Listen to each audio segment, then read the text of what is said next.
Stephen Portnoy, I'm the Executive Director of Men of Reformed Judaism. It's nice to see so many old faces, and I mean that in long-term acquaintances, not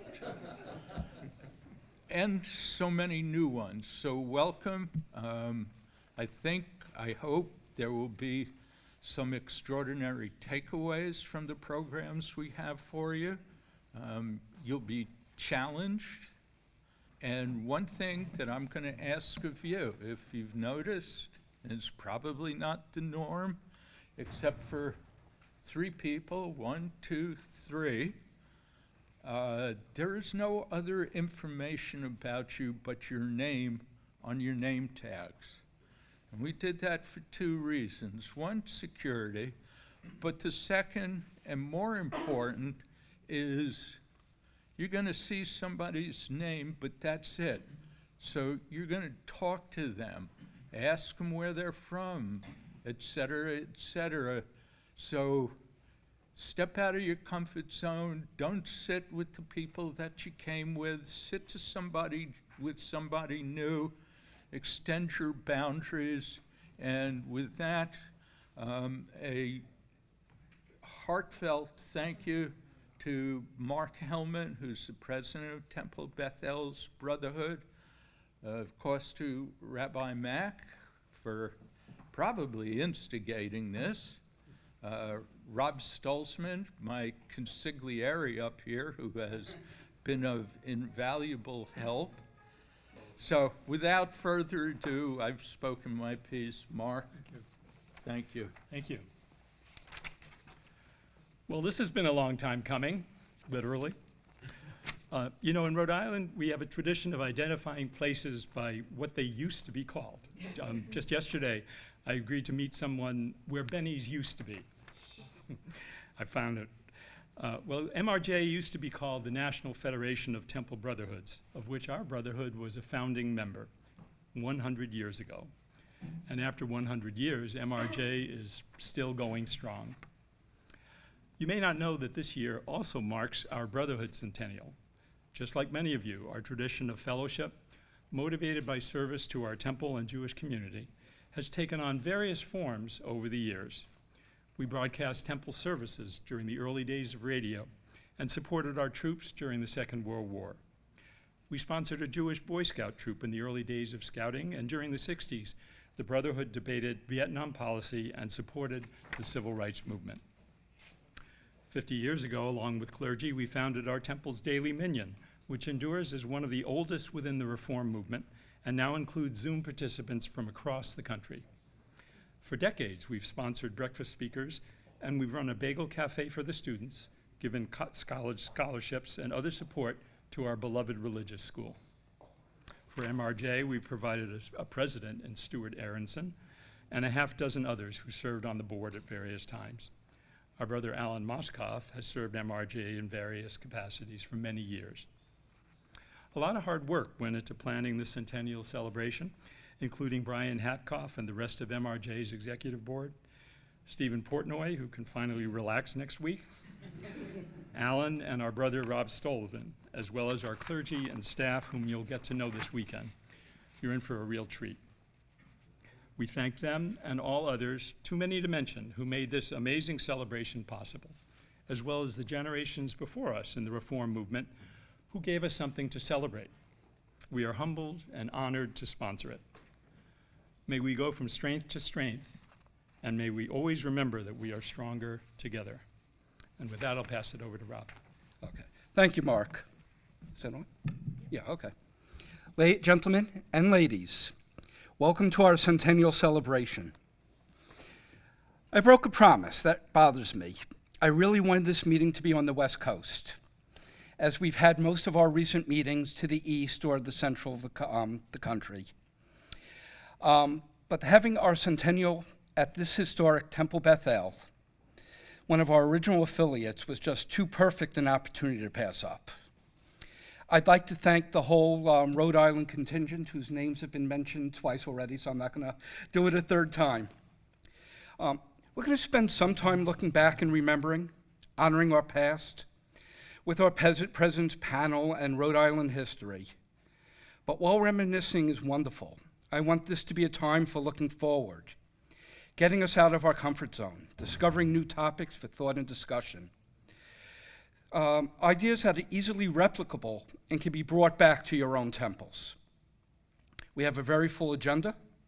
We will discuss the history of Indigenous peoples, religious freedom, and slavery in colonial Newport. We'll also discuss implicit bias. These issues mirror URJ initiatives, though these are not their programs, as it has been more a happenstance in coordination with them that we've come up with the same concepts. I know some of us wanted more traditional discussions of Jewish issues and anti-Semitism, but you know, these are our issues. These are our stories. Every group that has been oppressed is tied together. We all have implicit biases, even within our own groups. These are all Jewish issues. We will be joined and honored by various state and local politicians, Governor Daniel McKee, Mayor Brett Smiley, representatives of the State House and Senate, Congressman Dave Cicciolini, and we will honor our own with well-deserved awards. And one of my favorite parts of these conventions is the chance to visit local congregations and join them in prayer and study. At Friday night services, we'll be honored to be joined by URJ President Rick Jacobs. It is so good to see you all in person. Now, how many of you are joining us for the first time? That's great. That is really fantastic. I hope it won't be the last. COVID's made the last few years challenging, and I feel we did a great job with our webinar speakers. The planning for this convention has taken precedence, but those webinars will continue as they've been so well received, and they cover such a broad array of topics. You know, MRJ has a YouTube channel where you can actually watch these interviews again. We have done wonderful things with Reform on Campus, 14 grants in the year, averaging around $500 each. And most importantly, we have a voice. We have signed on to numerous statements by URJ. We have a say in multiple amicus briefs as well. We are represented on the North American Board, the RAC, the Commission for Social Action, as well as smaller select affiliate groups. We help sell policy. Paraphrasing Hamilton, we are in the room where it happens. MRJ is as relevant as ever. We are hard, we are a presence, we have a voice. I would like to thank so many people who have worked hard to make this event happen. First Vice President Brian Hatkoff, who unfortunately couldn't be here due to his wife Cheryl's illness, and his committee who has helped bring this all together. Anybody from that committee, if you raise your hands, please be recognized. Thank you. John Shallett, who came up with the idea of the past presidents panel, and of course, all our past presidents, you'll see them tomorrow. Andy Chait and his team, who did the awards, if everybody who helped with the awards can raise their hand and be recognized. I'd like to thank our entire EC and our officers, Larry Pepper and Paul Cohen, for all their hard work. If they could raise their hands. Thank you. And I'd particularly like to thank Steve Portnoy. I know some of our past presidents did this job without an executive director, and I don't know how. This is not a one-man job. I would like to thank Steve for all he's done in the planning of the celebration, but all he has done during my tenure. His dedication and hard work and his influence and connections to get speakers here and for our webinars have been invaluable to our continued success. And of course, his dedication to Reform on Campus. Now, Steve needs to cut back on his smoking and drinking a little bit for reasons I won't get into, but I want to give him a token of our appreciation, wherever he might be. But please don't tell Sharon. Okay. And before we move on to Silvermoon, actually, just a little housekeeping. The bus returning to the hotel will leave at 3:15, giving us time to dress for services. The return bus needs to leave at 5:10 sharp from the hotel for the temple, so we can have time for a nice leisurely dinner before services. The updated agenda can be found on MenRJ website, not on the Providence website. We don't have the ability to update that one. Also, the hotel should have given everybody a walking map to the University Club for tomorrow night. If you didn't receive it, please ask at the front desk. They do have them available. It should be a short walk, but transportation will be basically on your own to get there tomorrow night, but we'll have plenty of time to discuss that. And without further delay, I'd like to introduce Silvermoom.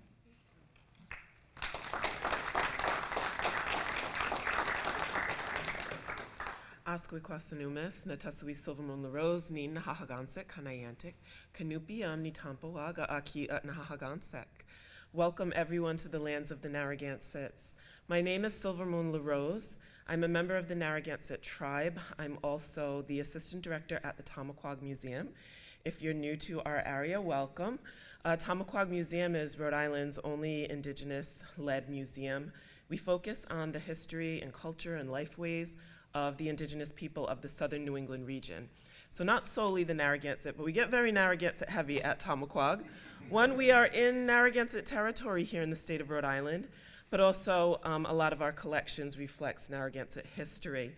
But we are very inclusive of other tribal communities because in so many ways, our lifeways, our traditions, our ceremony, our survivance as a people has depended on the interconnection of those tribal communities. So those stories are important to the history of the Narragansett as well. So today I'm here to share a presentation with you. Nipin Ut Kitiawank, it means water is life. Who's heard of the Water is Life movement? So very few of you are aware. You're gonna be introduced to it today, and I'm sure it's something that you will all be very much in support of because water is something that touches each and every one of our lives. A little bit about myself and why I'm here talking to you. In my community, we don't give titles, we don't give degrees for the things that we do. And so if I was to describe the work that I do, I'm a creator. I like to make things. Sometimes I'm good at it, sometimes I'm not. But in this society, we would call that being an artist. So I am an artist. I do both traditional arts and contemporary arts. I'm a culture bearer. That means I have been blessed with the stories and the knowledge and the history of my community through our elders passed on to me. And it's my responsibility to hold them for future generations and share them so we don't lose that. But I went to school for sociology. That's what my degrees are in. I'm an auntie. In our culture, when young people give you the name of auntie, it means they feel safe with you.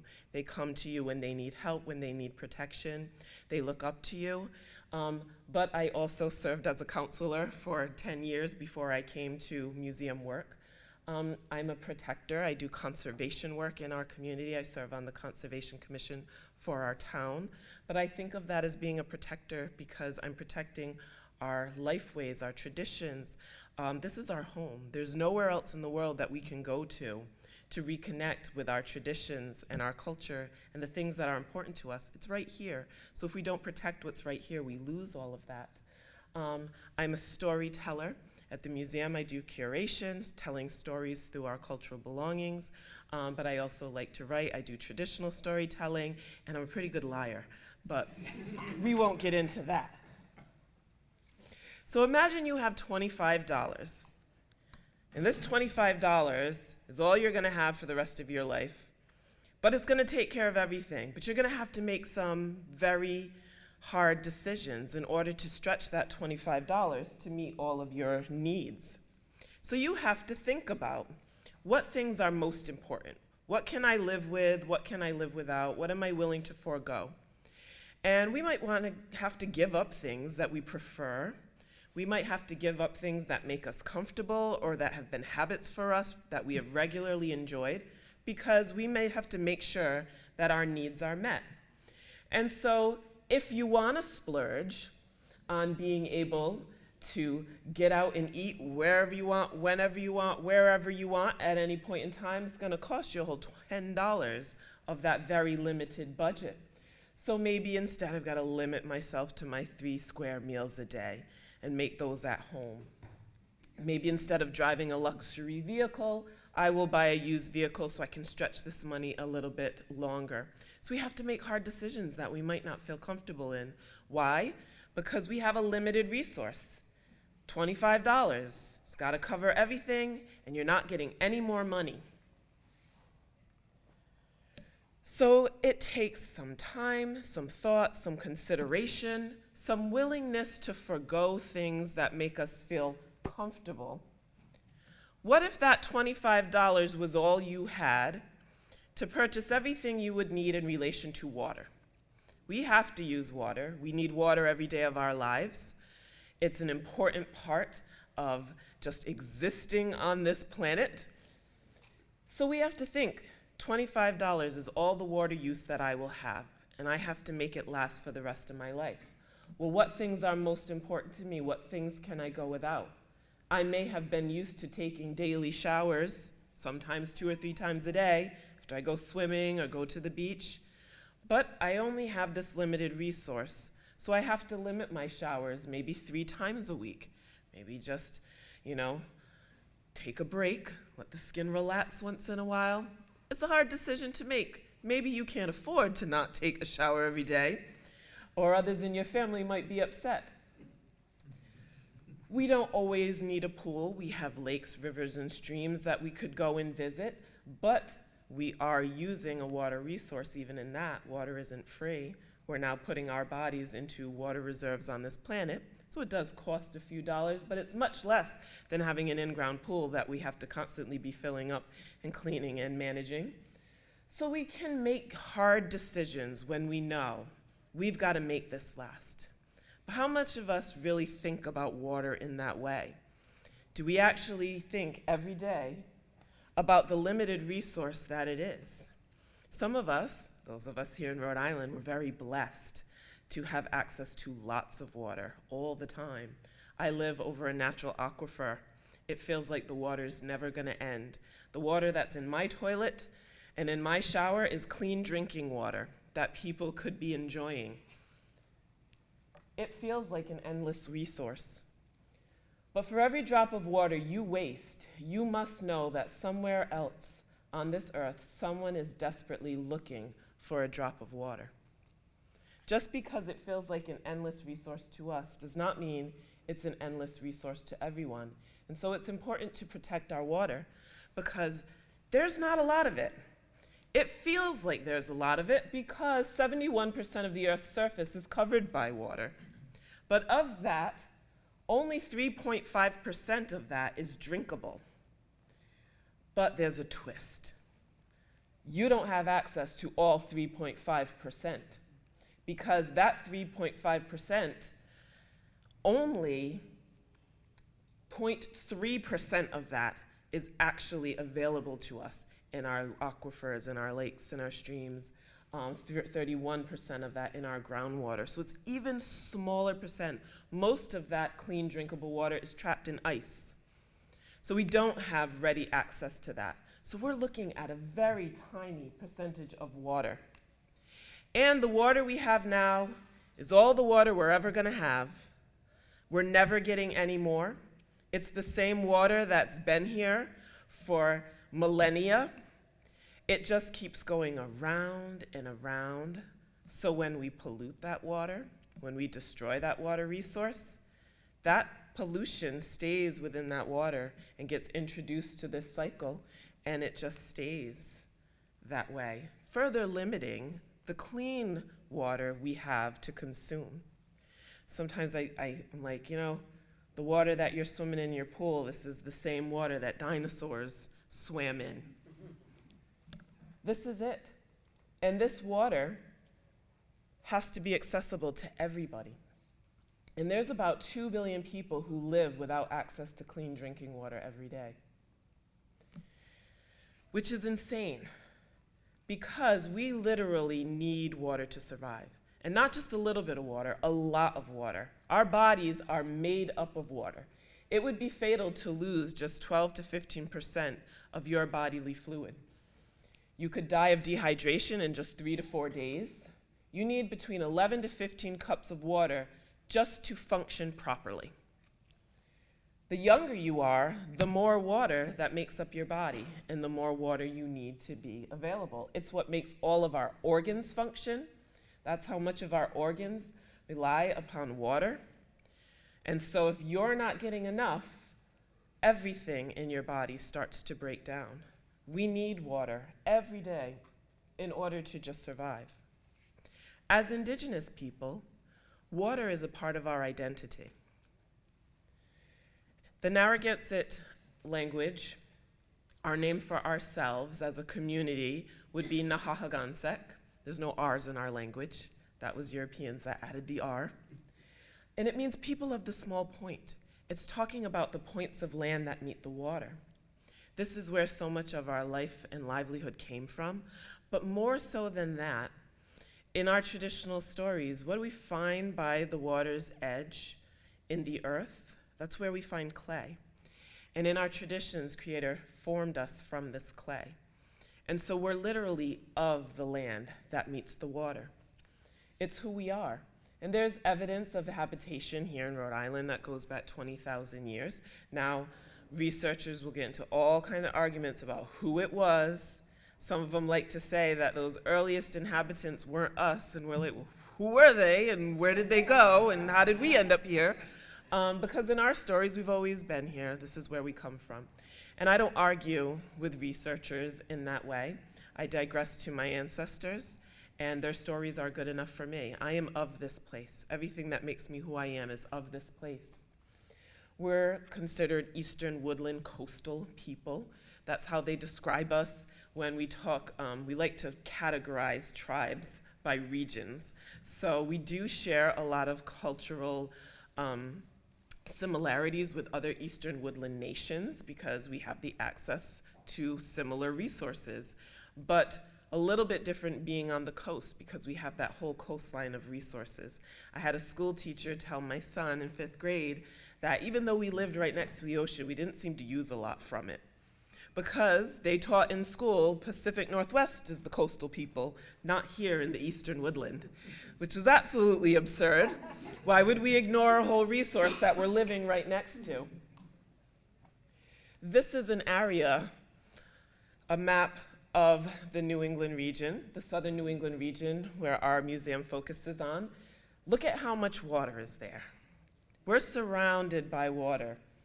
So much of who we are is taken from those waters as Indigenous people. Most of what is now the state of Rhode Island was Narragansett territory. Now what's left to us is that little red dot that you see in the far picture. That's our reservation today. It's 1,800 acres. And what do we notice that it's lacking access to? Water. Our whole existence, our whole identity comes from the water, and we have no access to water. This is what our reservation looks like a little closer up. You see much of it is the cedar swamp area. There are some fresh bodies of water, but those are also accessible by non-tribal people. So we have no water resources that are within the protection and management of just the tribe solely. The purple areas are what make up our reservation. Water is a part of our lifeways.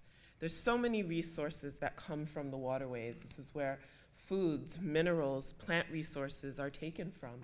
The fishing and the clamming, quahogging, all of the food sustenance that comes from there, all of the foraging that happens by the water, the swimming and the diving, that exercise, but also for a purpose. We didn't just swim for a good time, though you could. There was also shellfishing practices that were diving and swimming in the waters in order to gather those resources, traveling throughout the southern New England region. All of that intertrade between tribal communities happened by boat. We're going from community to community. There's another map that I have that shows all of the different pathways by water throughout the area. So you can get everywhere you needed to go right on the water and get there quicker. The trade between communities that it opened up because of access, whaling, seals, all of those gifts of the ocean that we don't think about, those were also gifts that were done in the New England region. which is why many of our community members served on the early whaling vessels in colonial times. You'll see tons of native names on those boat lists. Oh, there's a lot of boats in here because I added this in. I forgot to take it back out for a program that was specifically about canoeing. But different styles of canoe and boat making, dugouts most commonly in our area. Anywhere they had access to birch, they were making birch canoes. But in our region, dugout canoes were more prevalent for use.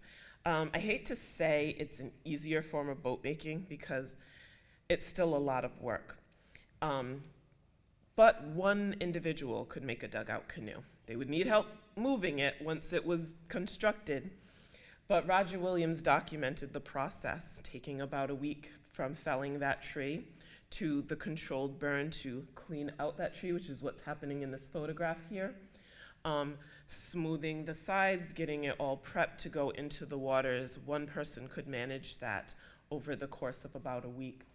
And these boats could be made to fit up to 40 people because they were used in warfare at sea. They were used in extensive travel with more of your community members. And it's hard to imagine boats that big now from the trees that we have here, but there are no old growth forests in Rhode Island anymore. All of these trees have been harvested many generations over. So we have a very old growth tulip poplar that grows at the museum. Come and look at it, it's beautiful. And then you can see how we could have boats big enough to fit 40 people. Oh, and here's my picture of those waterways. And this is not even a complete map. It's just some of the major riverways in Rhode Island, Connecticut, and Massachusetts. So it shows you all of those pathways by water. Water are our foodways.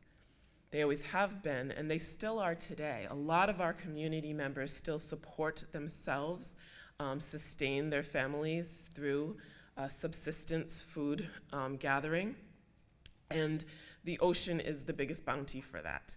It's even a means of economic support for many tribal members. When you need some cash to get that car fixed, they'll go out oystering, and you'll have people come knocking on your doors with already shucked containers of oysters, looking to make a few bucks to pay those bills. That's important to us. The shellfish and mollusks, there's tons in these waters. So much sustenance that comes from these waterways. All of the fish that we enjoy, freshwater and saltwater fish. And then other things, mammals we don't think of, things like turtles and whales, seal, beaver, otter, muskrat, all of those were food resources. There's a lot of plants that grow by the water that are able to be consumed, everything from indigenous varieties of rose hips, which have more vitamin C than your body can ever need. And just 1 cup of rose hips has 900% of your daily need for vitamin C. So way more, but it's okay, you won't overdose on vitamin C. It cleans through our bodies and you refresh it newly every day. Beach plums that can do well in your yard if you're growing them and don't have groundhogs living near your yard like I do. But thrive by the waterways and are very difficult to access now. Wild grape varieties, they're not only by the waters, but they do really well there, and we have lots of beautiful wild grapes by different waterways, especially around Narragansett area. But there's things like pickleweed, there's prickly pear cactus, there's sea rocket, there's all kinds of foods, sea peas, that are all growing around the waters that you can gather for foods. And a lot of those varieties are leaving us because of the infiltration of people by our waterways and the disruption of those natural environments. The cattails that are edible, seaweeds, water lilies, all of those things are edible food resources. There's literally everything that you need to sustain yourself right by the water. And so our communities have been gathering this food for generations. So when we talk about our traditional foodways, they're all reliant on those things. When you think about your culture and your celebrations and your memories, food is always center. We love a good meal. Everybody loves a good meal. And it's a big part of who we are as people, those recipes that get passed on generationally. those resources aren't anywhere else but here for us. So if they go away, we literally lose all of that connection to those traditional foodways that our ancestors have passed on to us. And I will tell you, it is getting more and more difficult. There's a lot of things that we only know through memory, but have never gotten to experience ourselves because of the changes and lack of access. The ability to be able to cook a clam bake in the traditional manner. You dig the pit, you use the seaweed to steam the food. Well, it's more and more difficult to access the seaweed that's required to do that in the traditional way. So a lot of these traditions are changing, and future generations are not having the ability to learn them so they can pass them on. But we still try at the museum. That's one of the things we do as a tribal community. It's one of the things that we do. These photographs were taken at a tribal camp that we had. We took the kids down to Ninigrit area, and from the resources right there by the waters, they learned to make crabbing nets. And they went into the waters and they actually successfully caught some blue shell crab. That was very exciting for them. But teaching them that all the resources they need in order to get food comes right from that place. Going down to the shoreline and digging for soft-shell crabs, or going out into the waters to dive for quahogs. We don't do dragging or raking for clams and quahogs and oysters. Why? Because it's very destructive to the environment when you do that. You're not only getting your clams, you're getting everything else in besides, and it can be very disruptive to that natural habitat. So we still dive for them, and it's the most fun ever. You have to send your tallest person, which the Narragansett were known for being very tall people. Your tallest person goes out first. They go out into the waters, because a lot of times those really good quahog beds are a little deeper out. And so as they're walking out, they're feeling with their feet. And you're feeling for the sand to change. It goes from kind of a firm sand footing to like soft and squishy sand. And so you know you found a bed. And then with your toes, you have to dig down into that soft sand till you feel something that feels like a rock. Could be a horseshoe crab, that has happened. But usually it feels rounded, it feels hard, like a smooth rock, and you know you have found the quahogs. And then everybody else comes out now that you have your spot, and everyone's doing the same. Their feet dig into that sand, you feel the quahog, and then you've got to dive under and start digging as quickly as you can to pull it out, because as you're digging in, it is making itself go deeper and deeper. So it's a little race against the quahogs. It's a ton of fun. It gets very competitive, who got the biggest quahog. But it's a delicious food resource. If you have enjoyed chowder, the best chowder you will have is made with quahogs. Most restaurants serve sea clams. They're more plentiful, a lot less flavor. So try some traditional quahog chowder. It will change your world. And literally a full, complete diet right from our ocean waters. In the far corner is a seafood chowder made with all different varieties of seafood. It is, instead of using bacon, it is seasoned with seaweed to bring some of that salt flavor into it. Instead of using creams for thickening, it uses squash. So this was a harvest chowder at that time of year, so what food ocean resources were available at that time.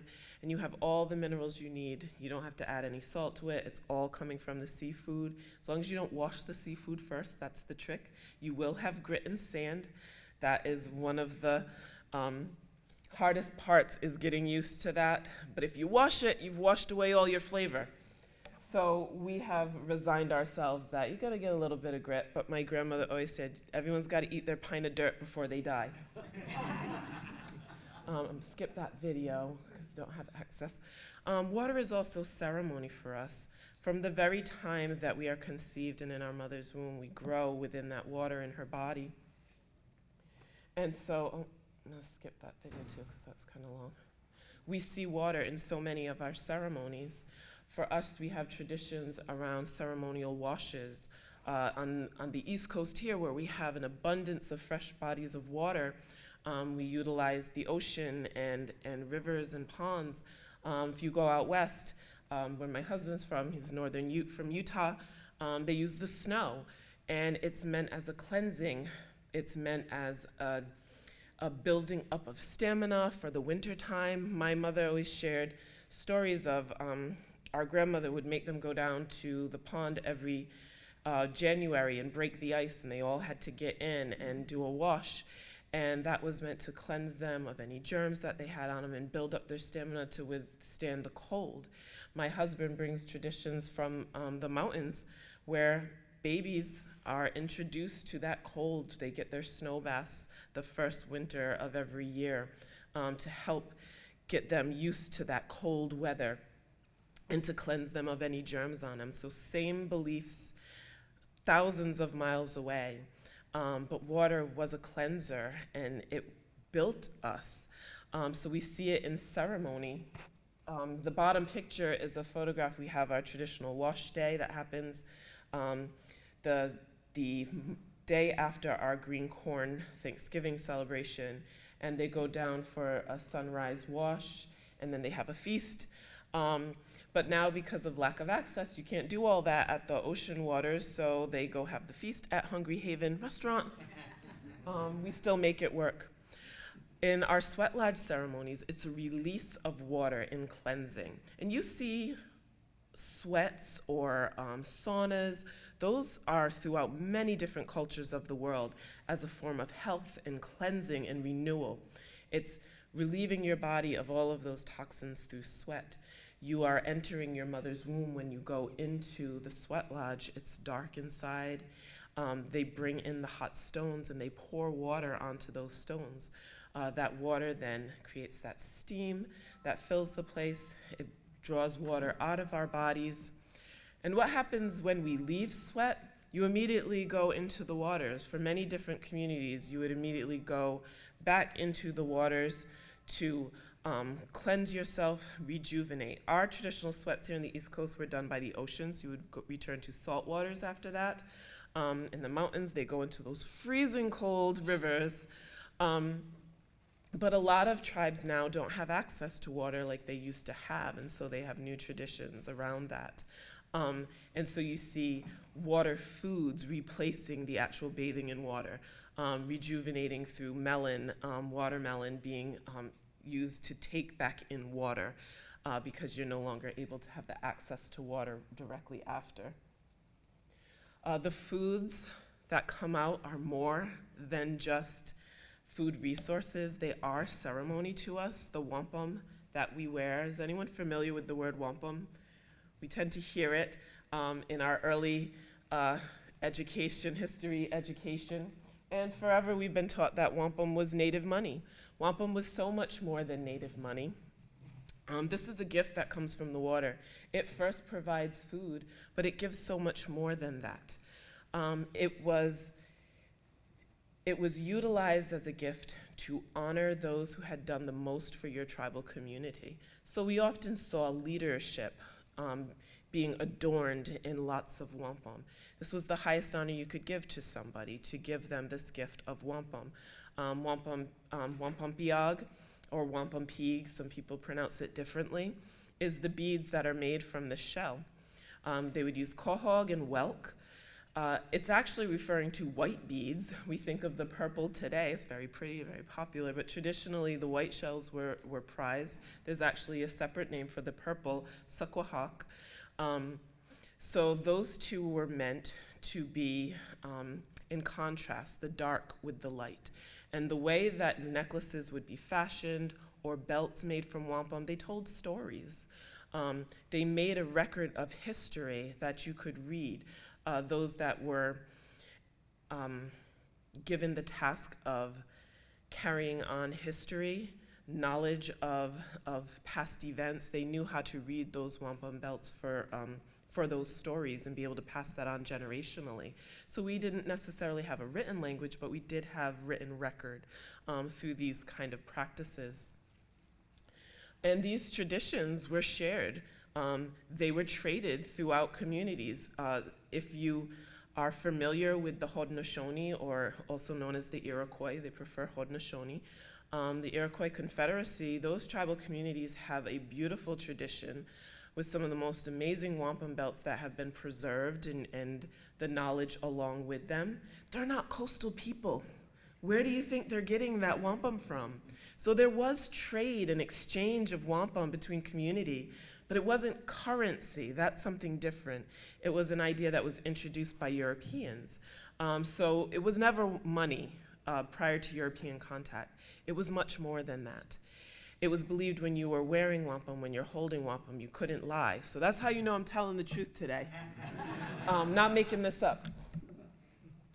And so it's also a huge part of our economy. It became a huge part of the economy throughout colonialism, but it has remained so today.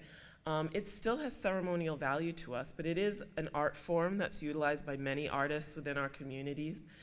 So they share the gift of wampum with non-Native people, support Native artists, buy wampum from Native artists, and take a piece of the ocean and these traditions with you. If you like those bottom pair, you'll never get a pair. Those are specially made for my husband, and the artist said I will never make another pair like that again.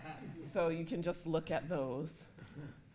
Winona LaDuke, she is Mississippi Band Anishinaabe. She is an economist, an environmentalist, a writer, and she said, "Water is life.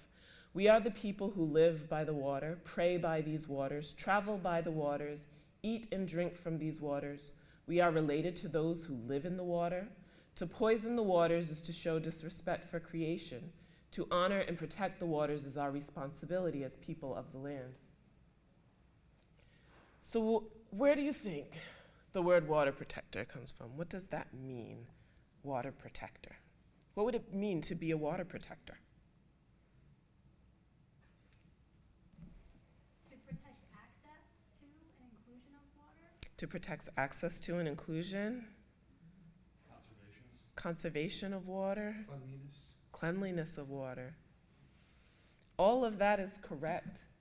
Water protectors, it's a movement that has begun with Indigenous people out of a need to protect the waters that our tribal communities were dependent on.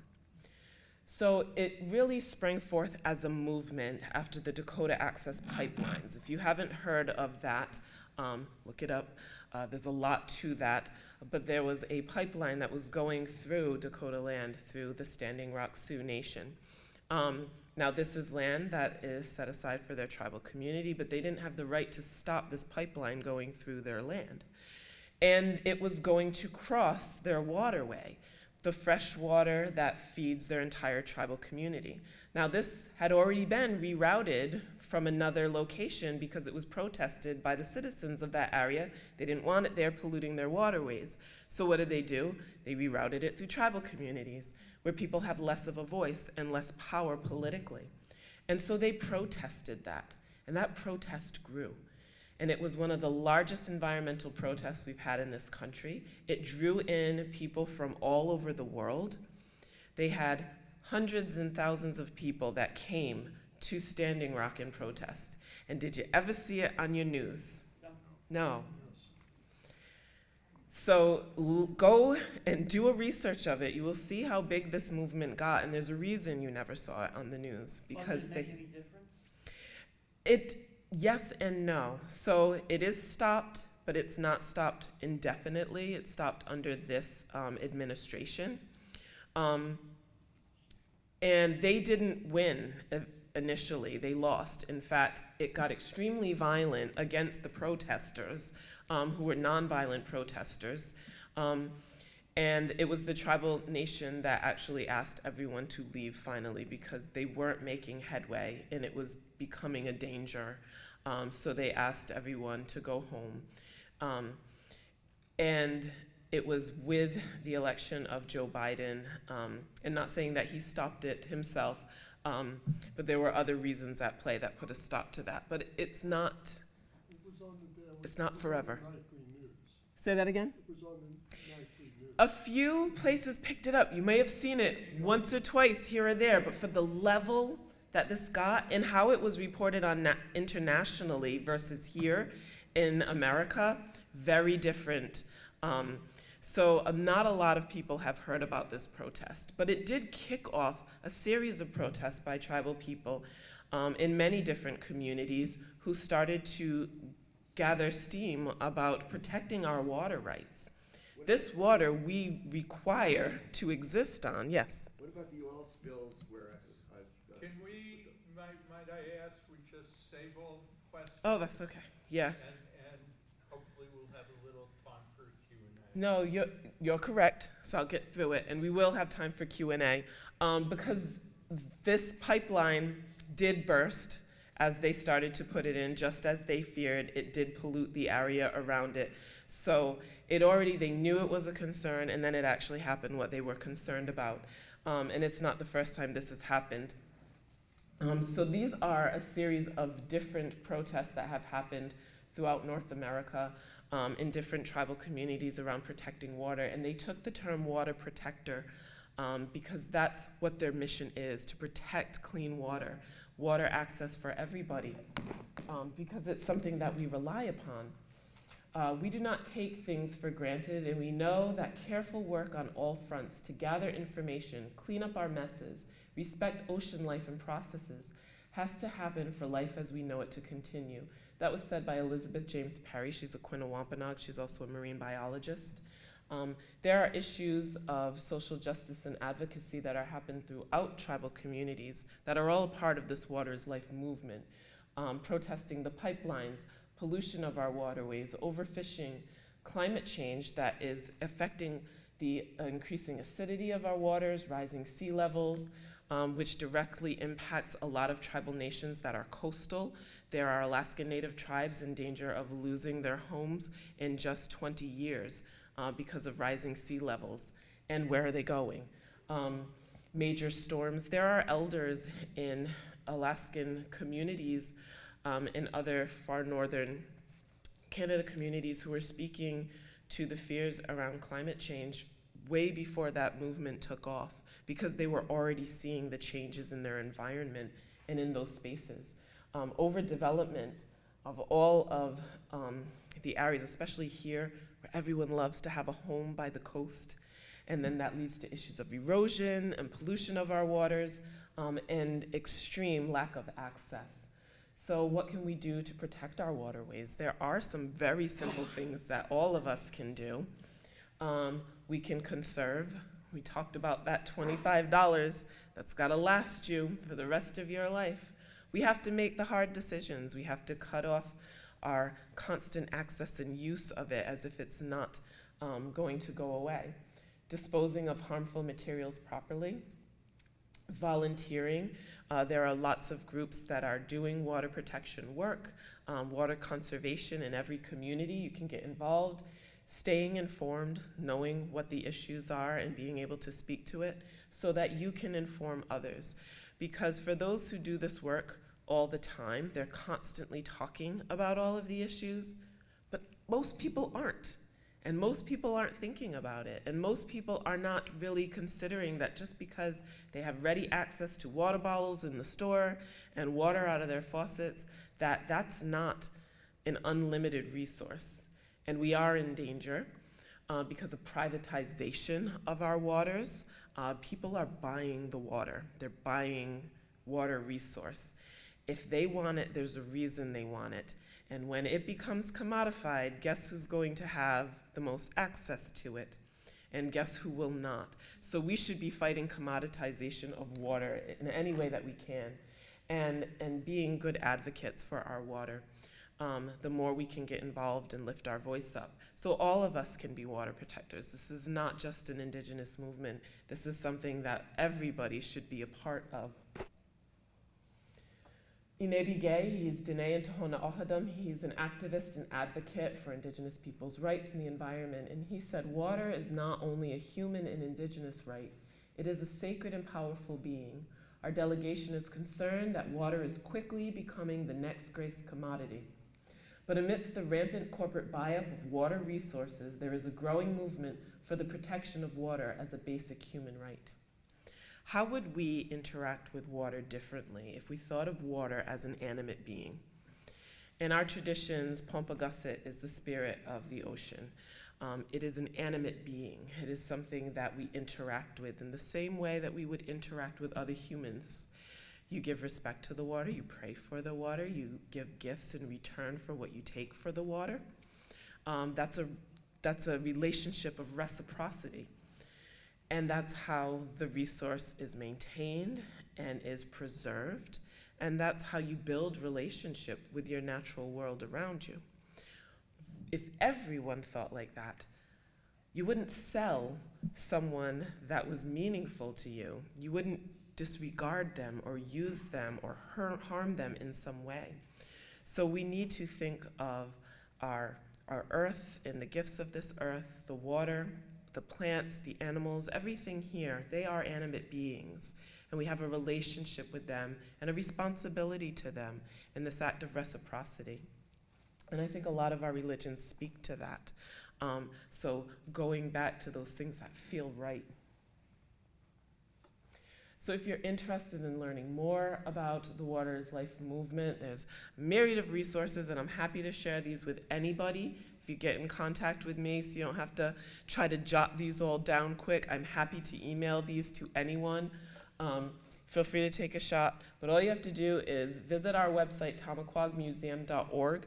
I believe there's already a link on our website's educational resources to these resources, but if it's no longer there, because they're constantly trying to fix and update our website and things go missing, all you have to do is send an email. The contact us comes to me, and I'd be happy to send these to you.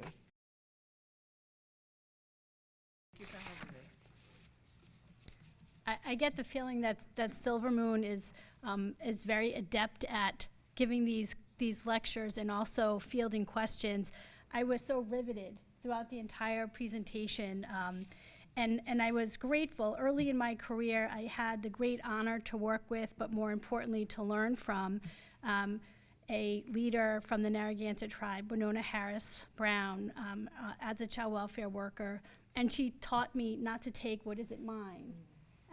And that education began with the taking of Native children from their community and placing them. And because of the advocacy of Indigenous people, we have had to own our role in taking much more. When you take a people's children, you take the people away from themselves. When you take a people's land, you take away their ability to exist and survive. And as Jewish people, we are predicated on a covenant which outlines our holy obligations to hold one another as members of a community with a collective purpose, not just Jews, but all people. And our covenant reminds us that those with power have an obligation to empower those with less. And it reminds us that those with freedom have an obligation to help free those who are without. What I took away this morning from you, and before we open it up for question, is our faith tradition of tikkun olam, repairing the world, whether that's freeing oppressed people or standing with our Indigenous brothers and sisters as they advocate for access to land and advocate for their right to exist. And so as a Jewish woman, I very much identified and respected the opportunity to learn and to own that we have and continue to take what is not ours.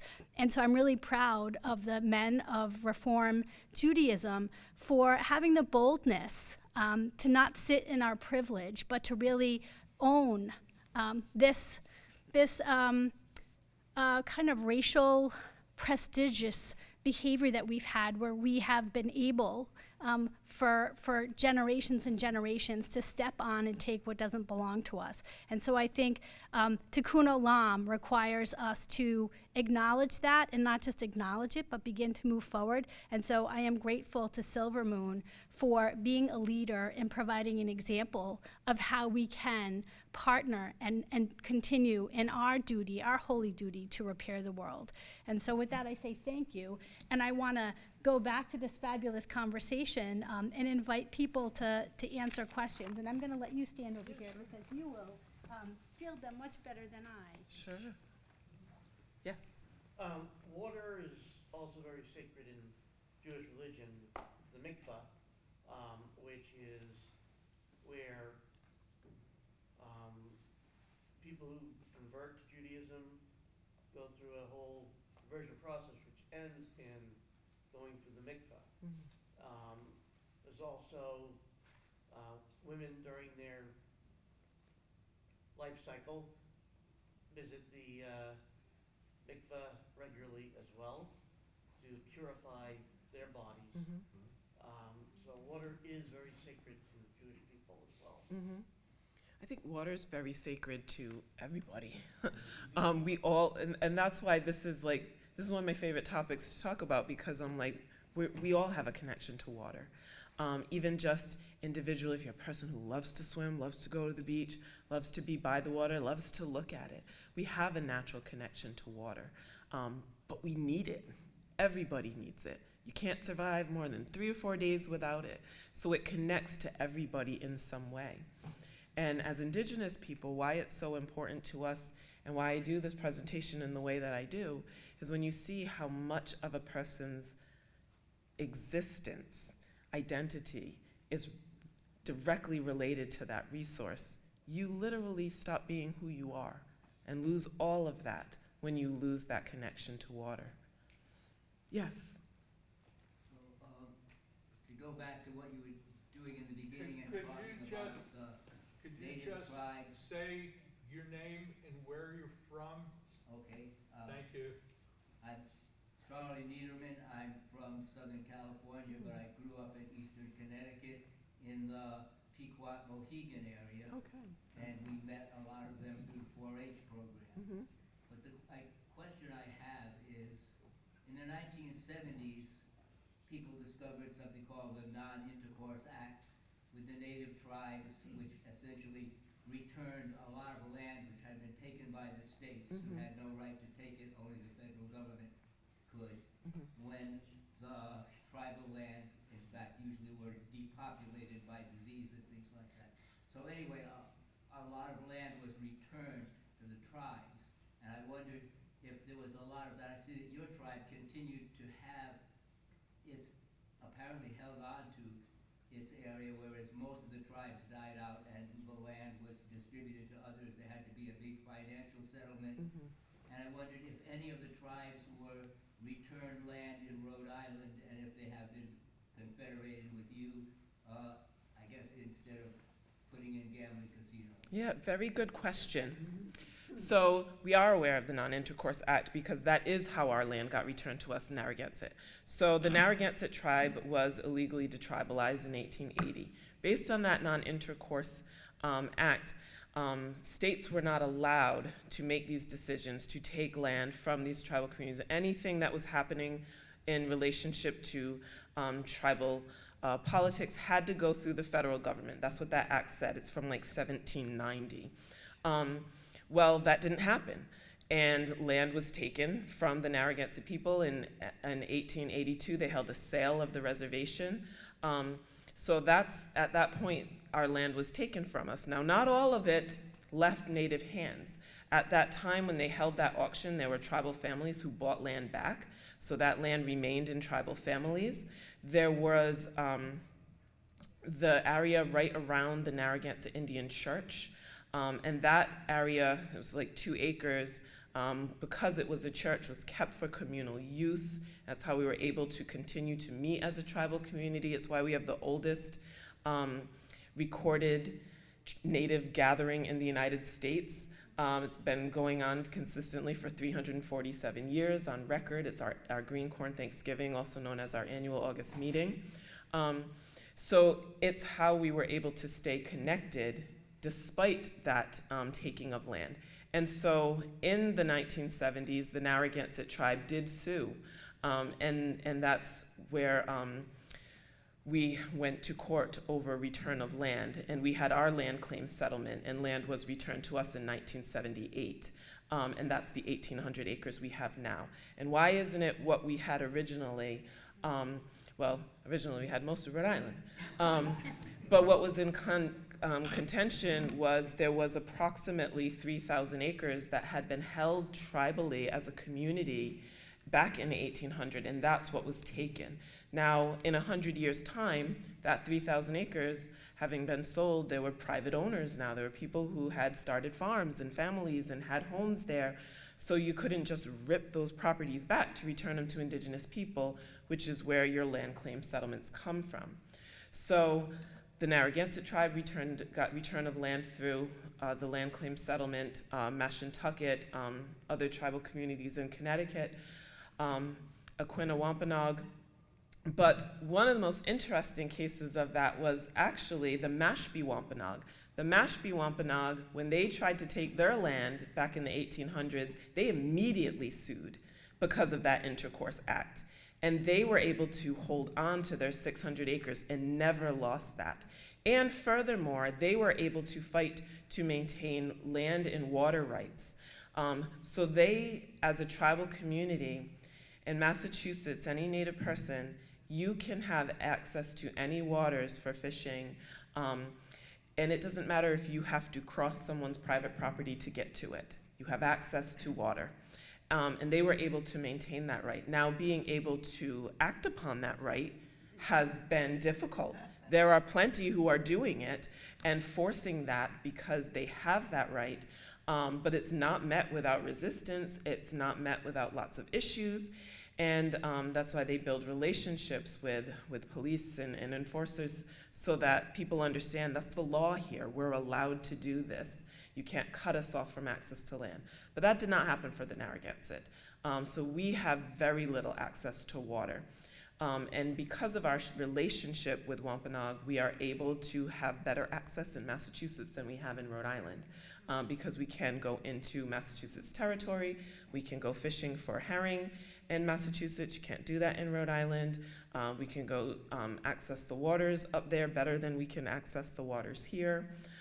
So again, this is our issue here, but nationwide, there's different needs around access for every tribal community. But thank you for bringing that. This is a very interesting piece of history. Yes. Yeah, there's been several oil spills that in the last couple of years where millions of birds and fish have been killed, and you see a little ad on the news, but it is kind of dismissed very quickly. Even in Australia recently, region cruises have been sent back because I guess the ships have not been cleaning the bottom, causing pollution. And again, I don't think the fines were enough. It's still going on right now, and this is destroying the fish life.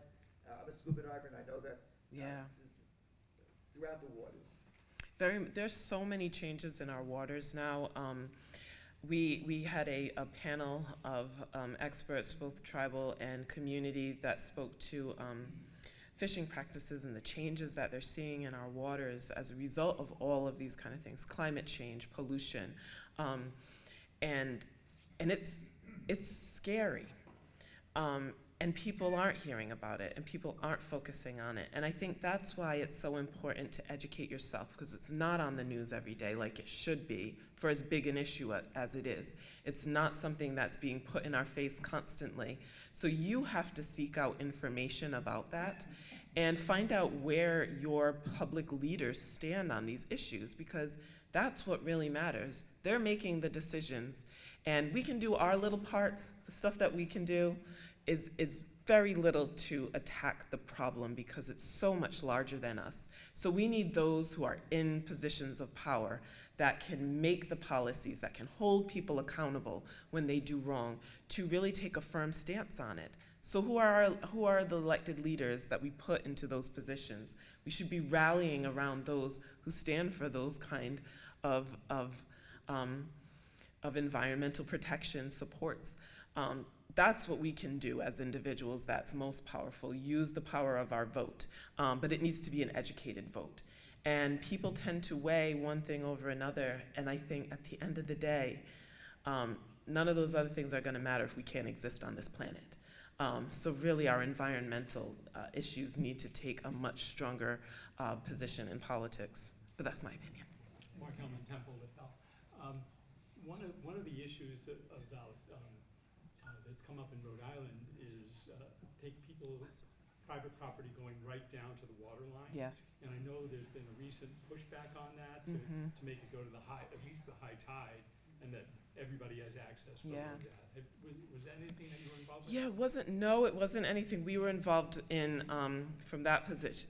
It is, I mean, tribal communities have been talking about water access forever. Right. That has never not been our issue here in our fight. But it's becoming a much larger issue for the community at large because nobody's having proper access to water. It's so limited and continues to be so. I think that we were just talking with someone today who was telling us, I gotta look for this article, a man who tried to walk all of the shoreline in Rhode Island to show how there is an access. There's such an issue with access, and it does affect everybody. I think it's absolutely inhumane that people would be allowed to buy all of that and keep it solely for themselves. And furthermore, that's the coastline. They're starting to buy the water. The water, it used to be no one could own the waters. If you could get to it by boat, it was fair access. So you could go anywhere in the water. Now that's not the case. The state is starting to grant use of water for aquaculture projects and then cutting off public from use of that. We're seeing that as a tribal community because much of those spaces were where our family members go to fish. And now they're going places that we've gone forever and being told you can't touch the shells in that. You can't touch the clams and the oysters in there. We rented those waters. We're doing a project here. You're literally able to buy water now. So what does that mean in the long run if we keep allowing those kind of things to happen? It hugely affects us because our culture is dependent upon those resources and access, but it affects everybody because don't we all want to be able to enjoy our waters? So I think everyone should be saying, no, we want to have access. Rich people can't have everything. It's not right. Well, I think that's all the time we have for questions. So thank you so much for having me, Tabati Anawayam. And please come see me at Tamaquag Museum or send us an email. I'd love to connect. Thank you so much.